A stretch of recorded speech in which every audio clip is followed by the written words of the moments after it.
Great. Thanks, Heidi. Thanks, everybody, for coming. Welcome.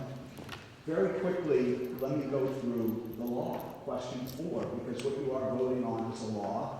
And what I'm going to tell you is not my opinion. This is the language of the law. I always bring a copy of the law, and when people challenge me, I have them come up and look at the law.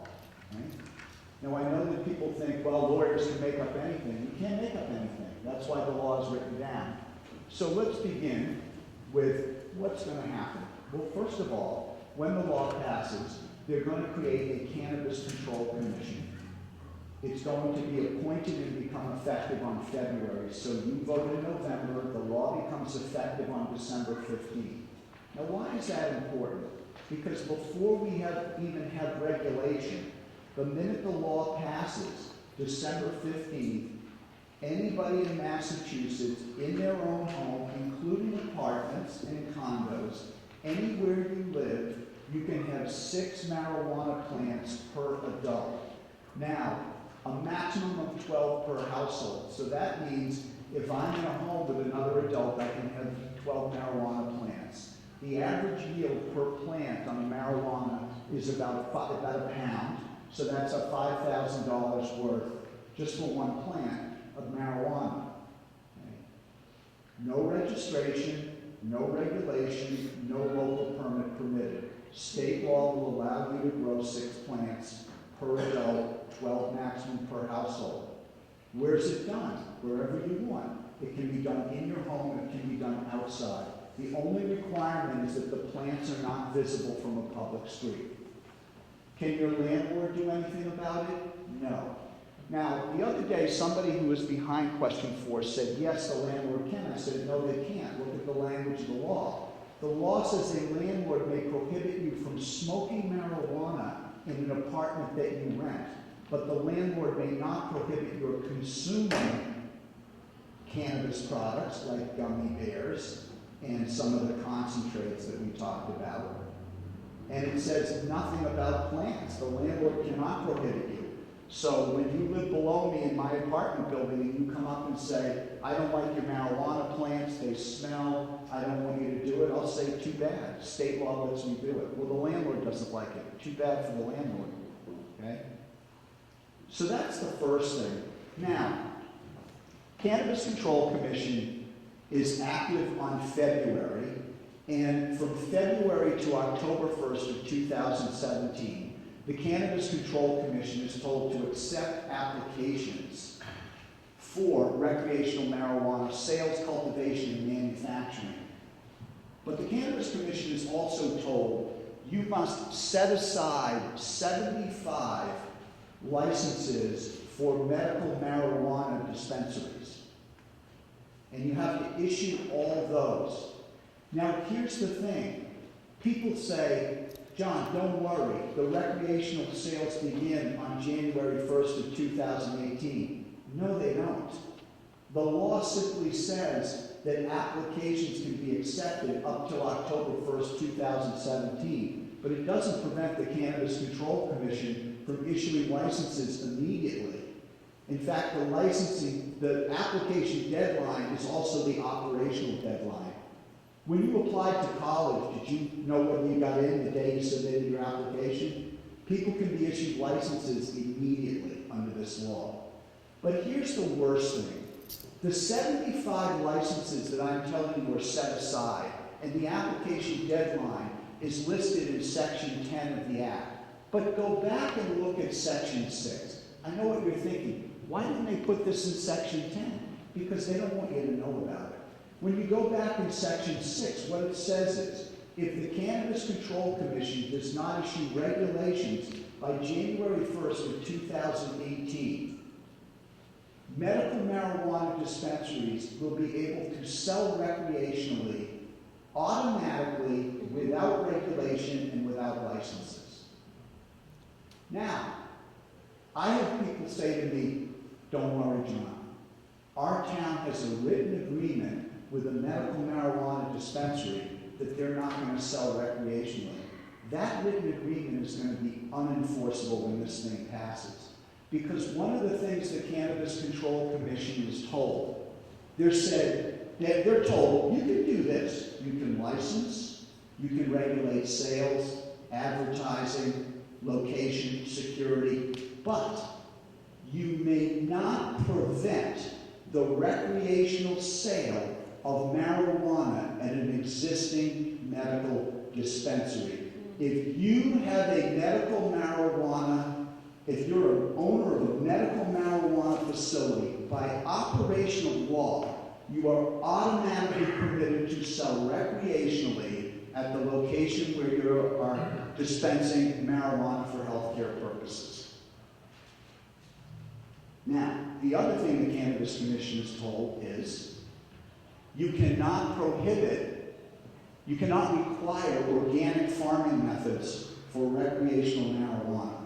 So one of the interesting things is when I go to debates with people who are interested in question 4, they'll say, well, DPH, don't worry, DPH doesn't allow advertising, marketing, they require plain paper packaging. And I say, well, that's really good for DPH, but why did you create a new regulatory structure, the Cannabis Control Commission? Because you know that the Cannabis Control Commission is going to allow you to advertise and market. And I'm going to give you 2 more things to think about with the Cannabis Control Commission. Now, one of the things that people with question 4 tell you is they say, we just want to regulate marijuana like alcohol. Now, alcohol regulation is something I'm an expert in. And one of the things that the agency that governs alcohol regulation is the Alcoholic Beverages Control Commission. Now, Anheuser-Busch, right, the retail alcohol sellers do not have any formal input on the regulations passed by this state agency. But the Cannabis Control Commission that is supposed to regulate the recreational sale of marijuana, they are also going to have what's called the Cannabis Advisory Board. The Cannabis Advisory Board has 9 representatives directly associated with the marijuana industry, and only 6 representatives associated with public health, law enforcement, and social welfare. Now, I don't know about your math, but 9 to 6 is a pretty good majority. So how do we think this is going to be regulated when it happens? A couple more things to think about. Let's regulate marijuana like alcohol. You think so? Well, here's what happens if I go to a Little League game in my hometown of Arlington and I'm sucking on a beer. The police can come up to me and they can arrest me. They can arrest me anywhere in the Commonwealth. There's a law. It's 272, Section 59. If you possess or drink alcohol in public, you're subject to arrest and a $300 fine. What's going to happen with question 4 when I decide to smoke weed at your kid's Little League game? Or maybe I'm sucking on a bong at the restaurant that you like to go to? $100 civil fine. That's it. Can the police arrest me if I don't identify myself so they can give me a ticket? No. Virtually unenforceable. Now, what happens today if I host a graduation party for my daughter, I invite all her friends and I serve them alcohol at my home? That's called a violation of social host law. I can go to jail for up to a year and I can be fined $2,000. What happens when question 4 passes and I host a marijuana party for my daughter's friends at graduation? Nothing. There's no social host law in the marijuana bill that you're being asked to vote on. Now, one of the things that happened for me is when I analyzed question 4 to argue before the Supreme Judicial Court, I also saw the other 3 marijuana laws that were proposed. Do you know there were 4 different laws proposed for legalization? The other 3 laws at least were an honest attempt at legalization. They have the social host law. They have a legitimate licensing process. They have a public consumption law. They allow people under 21 with marijuana to be arrested. You know, if your kid has alcohol right now, they can be arrested if they're under 21. That's Chapter 138, Section 46. So they all did make a legitimate effort to do that. But interestingly, you're not asked to vote on them. Why do you think that's the case? Because question 4 was the most industry-friendly bill that was created. 96% of the money came from out of state that allowed them to fund and collect 76,000 signatures from the voters. And how did they do it? They did it with arguments that are 30 years old and basically a lie. Because you would be, and to tell you the truth, if somebody came up to me and said, would you like to legalize marijuana? If I didn't know anything about it, I'd say, yeah, that's a good idea. I don't know what marijuana is. It's that weed that we used to smoke in college. It's not that bad. Well, the definition of marijuana under Massachusetts law, not my opinion, in the law, is the cannabis sativa plant with no more than 2.5% THC. You can't find marijuana in Colorado at 2.5% THC, and you won't find it here either. What you're essentially being asked to legalize is tetrahydrocannabinol, which is considered under Massachusetts law more than 2.5%, a Class C hallucinogenic substance. Now, who made that decision? The Commissioner of Public Health. That's who made that decision about how to classify it. So, there's more to say. I've said enough. I'll stop. But those are the things that are in the bill. I got to say one more thing. Forgive me. This is it. I promise. Talk about local control. Here's what question 4 says. It's in section 3. Well, there's section 5 creates a new statute called 94G. Within that statute, section 3 is local control. Here's what it says. A municipality may not zone medical marijuana any differently than recreational. Well, John, you can't have this. I'm telling you, you cannot. So if you say, well, we want a medical marijuana facility here, but we don't want recreational, you can't zone it differently. The other thing the law says is that if you want to limit the types of recreational marijuana business in your community, like, well, it's okay for us to cultivate here, but we don't want to actually have retail sales on Main Street, you can't do that without a special election. If you want to limit retail marijuana businesses to less than 20% of the package store licenses that you have, you can't do that without a special election. Now in Boston, there's 300 package stores.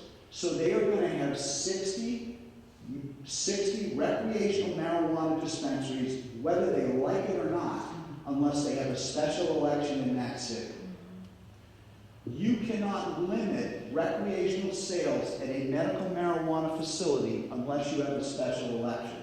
Now, originally, people said to me, who wrote question 4, John, you're wrong. Town meeting can do it. I said, here's where it is in the law.